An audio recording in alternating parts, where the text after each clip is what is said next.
guess I'll start by saying, what does G.I. Joe Retaliation bring that the previous G.I. Joe film didn't have? So what's new about this one? What I love about G.I. Joe is that it gets reinvented every several years, whether it's the comic book or the toys or the movies, and this one is no different. We tried to really feel the power of the punch in this one. We wanted to feel physical. We wanted to take you on the adventure, not you just watching it on the screen.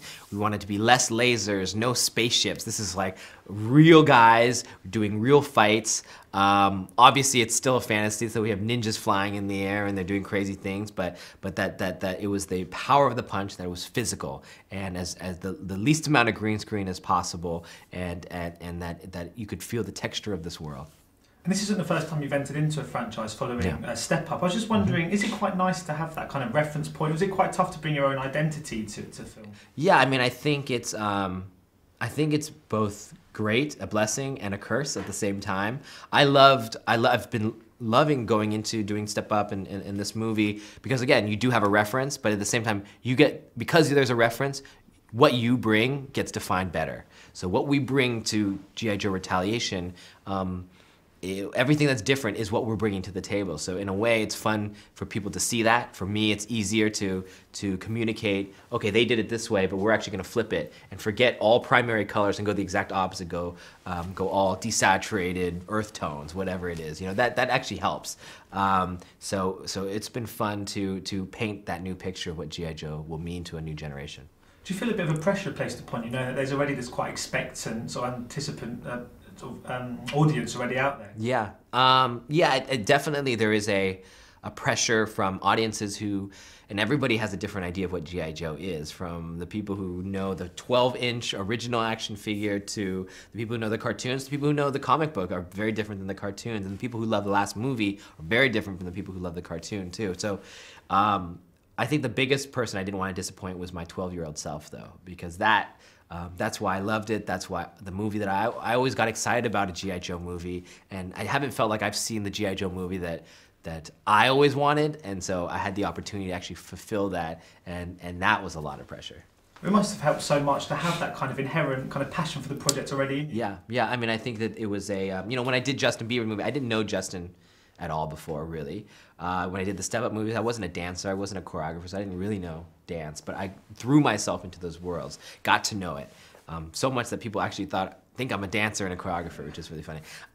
But for this one, it was already there for me. So, and I love to work with amazing artists and costume designers and set designers to create what this world was in my head, because it was very different actually in my head when I look back at what actually existed, or design the things that I would play with in my backyard, in the sand, in the mud, and bring it to life. That was pretty cool to be a part of. It must be, I mean, you mentioned the Justin Bieber movie. This is somewhat different. It must be quite fun to do like a big action film. It's pretty different. It's pretty different. And yes, it's been an amazing journey to learn. It's my first action movie, so what better way to learn action than from the legend Bruce Willis and the icon of The Rock right there with you.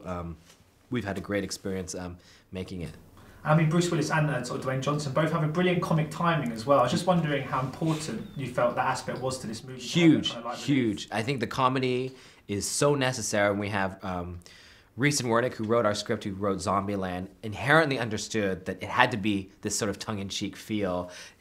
Still have danger, still have real obstacles, but feel like it is a satire. I mean, that's what G.I. Joe always was. It's Dr. Strangelove, but in a cartoon form. So we definitely do nods to things like that, and we constantly had to find it. We really just found the line in editing, but when we would play on set, Jonathan Pryce would go on and on, and with these comedic tirades, and obviously Bruce and The Rock. So everyone brought stuff. It was just sort of refining where our line would lie.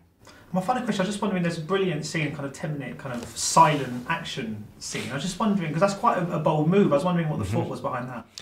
Well, there was an issue called The Silent Interlude, issue 21 of the comic book, and it changed everything for G.I. Joe. Everyone thought that the comic book originally was just to sell toys, and they were very down on it.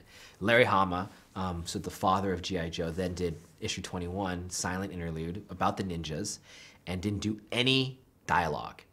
There are rumors like, oh, they just ran out of time, or they ran out of money, whatever it is. But it changed everything. It made people take G.I. Joe seriously because it was so brilliant. And so we wanted to pay homage to it, and we're not exactly silent interlude, but we wanted to give that feel to the comic book fans that we would take a risk like that. So we spent 9 minutes in the movie with no dialogue and just action. And we never quite knew if it was going to work, to be honest. We had a lot of different pieces going at the same time. It wasn't until the very sort of the end when we saw it all pieced together. Oh, okay, this is gonna work. So. And there's loads of just very quickly. So there's Yes. loads of action sort of figures for all of the characters in the Yes. squad. I was wondering if you could have one on your mantelpiece. Who would you most like to put there? I definitely love The Rock. The Rock has this great toy. It's a big toy that has these magnets on their hands, and you press him, and he pulls back, and he pulls these guns out with the magnets in his hands, and it's a pretty cool. If I was a well, I actually do have it on my desk right now. So I was gonna say if I was a kid, but I guess I am a kid. I have it on my desk. So Well, thank you so much for the time today. Much thank you, appreciated. appreciate it. Thank you.